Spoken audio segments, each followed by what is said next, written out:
Today I decided to take the day off from work. I was feeling sick and just needed some time for myself. My grandma happened to also be at my house that day. Since I was not feeling well, I decided to take a nap. After dozing off, I woke up to a very strange banging sound. At first I thought it was a bird banging on a window, but I got out of bed to check it out anyways. I was very confused and half asleep, but I managed to turn on the hallway light, and that was when I heard the loud banging again. This time I realized that the sound was coming from the basement, down the stairs. I was terrified, but I knew that I had to see what was going on, for my safety. As I slowly opened the door to the basement, I saw the other door down the stairs getting axed down.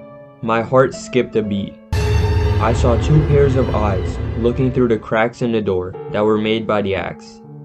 I quickly slammed the door and ran to my grandma's room to wake her up.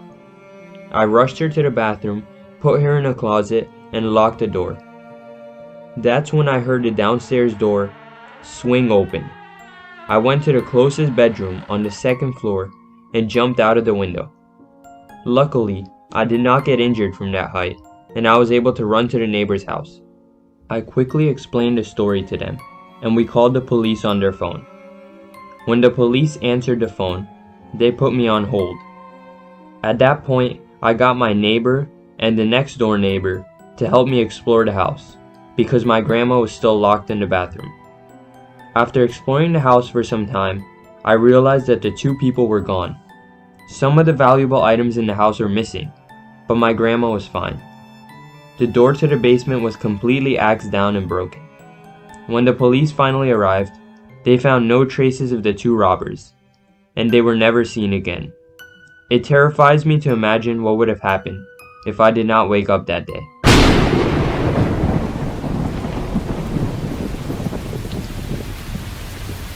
I am not really home alone on Friday nights. On this particular day, the weather forecast predicted lots of rain and thunder. Also, my parents happened to be out of town for the night. I decided to watch movies in the living room to pass the time. After finishing a scary movie I recorded the other day, the storm outside started picking up. I got off the couch, still a little scared from that movie, to go make some popcorn. Just as I was going to put the popcorn in the microwave, there was a loud lightning strike outside of my house. That was when my heart sank. I could see the dark silhouette of a man standing outside the back door of my house. It was clear that the man outside was watching me, because as soon as I saw him, he started knocking on the door. Before my parents left, they told me that no one was coming to the house this weekend. This scared me, because why would anyone come to my house late at night during a storm? I decided to not open the door and walk to the living room and wait for the man to leave. When I walked to the living room, I will never forget what I saw next. I could see the man's face staring straight at me through the window. I picked up a pillow from the couch and threw it at the window right where the man was, and I sprinted to my room upstairs. I quickly locked the door and waited for what seemed like 5 minutes. After a while of feeling safe, I started making my way downstairs to see if the man was still outside. I quietly walked to the door, and as I slowly looked through the keyhole, I could see an eye staring right back at me. This terrified me. I slowly backed away from the door and picked up my phone to call the police this time. I also yelled at the man to leave, because the cops are on the way. At this moment, I needed to get out of sight, so I ran to the bathroom and locked myself inside. After a few minutes, I heard the police sirens outside, and the front doorbell rang. I went and opened the door and told the police everything that happened. After searching for what seemed like 20 minutes, the police found the man. Later that night, the police told me that the only thing the man said was, "I know who lives in that house and I have to get inside." The next day, the police found out that the man escaped from a mental asylum. The only words that the man kept mumbling were, "I had to get inside the house." My cousin and I always liked to hang out on Friday nights. It was just like any other night, except this time it was raining. Having nothing to do, we decided to go into the basement and play some pool. We were on our second game of pool when we heard a knocking sound coming from one of the basement windows. At first we thought it was a cat, so we did not think much of it. We continued playing, But about 45 seconds later, we heard another knocking sound coming from a different window. This time, we actually got scared, and we decided to check it out. I walked to the window and looked outside. I could not see anything but darkness and rain. We were still kind of freaked out, so we stopped our game of pool and ran up the stairs to the second floor. After a while, we did not hear any noises, and we started playing a truth or dare game. The first dare was to prank call a pizza place. As we were both quiet, waiting for the pizza person to pick up the phone, we heard the back door to the house slowly open. As the door was slowly being opened, you could hear a quiet laughing that sounded like it came from an old woman. This really scared my cousin and I because we both ran to his room and closed the door. We barricaded the door with a chair, pushing against a drawer. At this point, we could hear lots of noises coming from the kitchen. There were drawers being opened and objects being thrown. My cousin texted his parents to make sure this was not some sort of prank, but shortly both of them replied back saying they were at work. This was when my cousin and I realized there was a stranger in our house and that we could be in danger. But by then it was too late. We could hear footsteps from outside my cousin's room door. We both quickly picked up a pencil, the only self-defense weapon we had. After that, it all went quiet and we can hear breathing coming from the other side of the door. My cousin decided to look under the door to see if there was a person on the other side. As he slowly looked, he could see the feet of an old woman standing on the other side of the door. The old woman was just standing there and staring at the door. After 30 seconds of sitting in the quiet, the old woman decided to try and open the door. That was when I decided to bang on the door as hard as I could to scare her. After hitting the door, my cousin and I could hear footsteps running away. Then we finally heard the back door of the house slam closed. We knew the old woman had left, so we decided to go see if we could see her, as she was exiting the backyard. Surprisingly, when we looked outside, we could not see anyone. Luckily, she never returned to the house after that. But the one thing that scares me the most is that we were being watched in the basement earlier that day. It was a cold winter Wednesday night. The sun was going down early, around 5 o'clock. My cousin and I wanted to ride our bikes to a park that was really far away. The park was located 45 minutes away from my house. We knew there was an outdoor gym there, so we wanted to work out. My cousin and I started riding our bikes towards the park, following the Google Maps on my phone. When we arrived at the park, it was already really dark, as the sun had went down about an hour ago. The park was very dark, but we slowly made our way around to the gym. The gym sat right next to a soccer field, which was next to the dark woods. As my cousin and I were working out, we would occasionally get interrupted by weird sounds coming from the woods. We knew the sounds must be coming from an animal, but we were unsure what animal makes these weird sounds. After finishing the workout, we decided to explore the woods. We were teenagers around the time, so we were very adventurous and wanted to explore different things. We started making our way into the dark woods. We were forced to walk our bikes because there was lots of sticks and trees, making it unsafe to ride a bike. The only source of light we had was a broken bike light and our phone lights. Since we did not want our phones to die, we relied on a broken bike light. This light was not bright at all, and it would turn on and off by itself. My cousin and I were very paranoid the entire time, constantly looking everywhere to make sure we were not being followed. We were very scared the entire time. As we were walking down the path, we saw this person coming towards us very fast. My cousin and I got a better look, and we realized that the person was not walking. He was riding something. The vehicle he was riding was very fast, and he was able to travel through the woods without falling. The man was riding through the dirt, leaves, and large sticks in a straight line. It looked like he was hovering above the ground. My cousin and I got really scared because we have never seen anything before that could hover above the ground through the woods. As the weird man on the vehicle was approaching us, we jumped on our bikes and sped through the woods. our bike tires would get caught up in the sticks and leaves, causing our bikes to go really slow. My cousin's tire also popped somewhere down the road. When we finally made it out of the woods, we looked behind us to see if the man on the weird vehicle was still following us.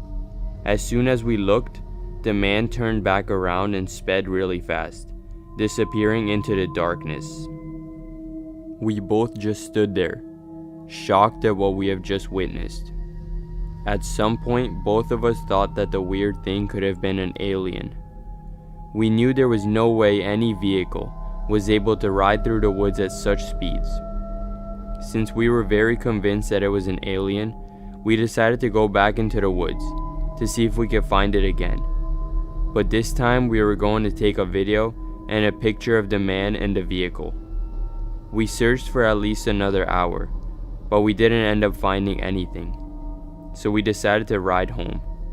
To this day, we didn't tell anyone about our experience because we knew no one would believe us.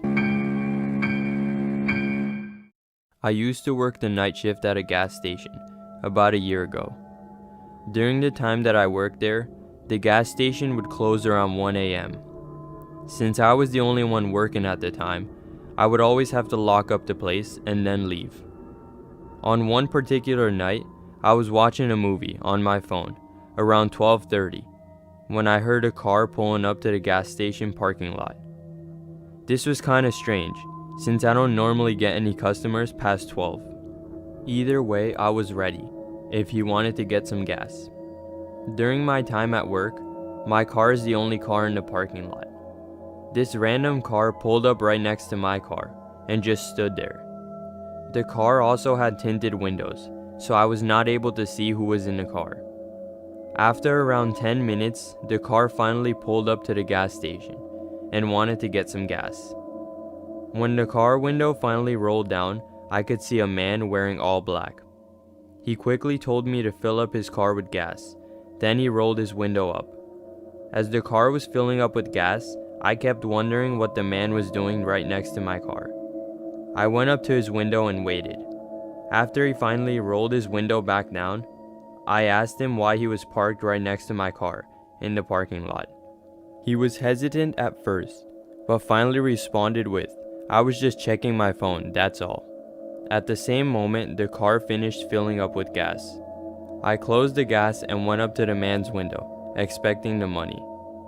When he paid for the gas, the man quickly sped off into the darkness. At this point, I could not help but wonder why the man was parked right next to my car. By that time, my shift was over, so I closed up the place and went to my car to drive home. When I reached my car, I could see that my tires were all slashed. At this point, I knew I was in trouble. I quickly looked around to make sure the man was not anywhere. Then I unlocked my car door and went inside. I immediately locked all my doors and called the police. After finishing the call with the police, I could see a light coming from my mirror. I looked behind, only to see the same man from earlier driving towards me. I was so scared, but I could not go anywhere because my tires were not working. I just stood there in fear. Soon the car pulled up right next to mine. This time the man walked out of the car, holding a baseball bat. I knew I was just about to get jumped. The man walked over to the passenger's door and used his baseball bat to break the car window. He demanded that I give him everything I have. Just as I was about to give him my wallet and phone, the cops arrived. The man tried to leave, but he was not fast enough, and the cops caught him. As the man was being dragged to the cop car, I heard him say, "This is not the last time you will see me." The hairs on my arms stood up as I got goosebumps. That same day I quit my job at the gas station, and I have never seen that same man ever since. While I was sitting bored in class on Monday, I randomly got a Snapchat notification. I opened my phone to find a friend request from a guy named Braden. I hesitated at first, but then accepted the friend request. I pretty much always accept friend requests because I like to show off the amount of friends that I have. After that, I continued on with my schoolwork and forgot about it. Later that night, I was jump scared by a notification. When I looked at my phone, I saw a Snapchat notification from Braden. I did not want to open the snap because I really did not know who the guy was, but I was a little curious to find out what it said. I decided to wait 5 minutes and then open the snap. Before I could even open the snap, I got another 2 notifications from the same guy. When I finally opened the snaps, I saw a picture of my backyard.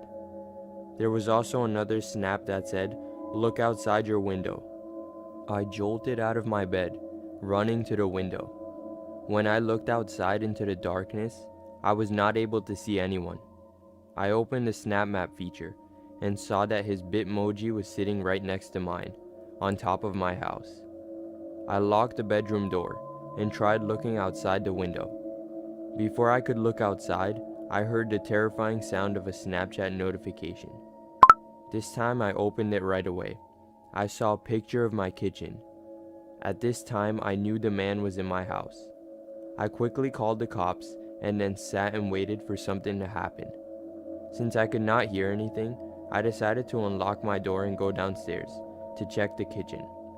At that point, I stopped receiving notifications from the Braden guy, so I just assumed he had left my house. I also assumed that he just wanted to scare me, and then left when he heard me mention the cops. I picked up my bat that I have in my closet and walked down the stairs. I was careful not to make any noises as I slowly walked towards the first floor. When I reached the bottom, I walked to the kitchen. In the kitchen, I could not see anyone, so I decided to open the door to the pantry.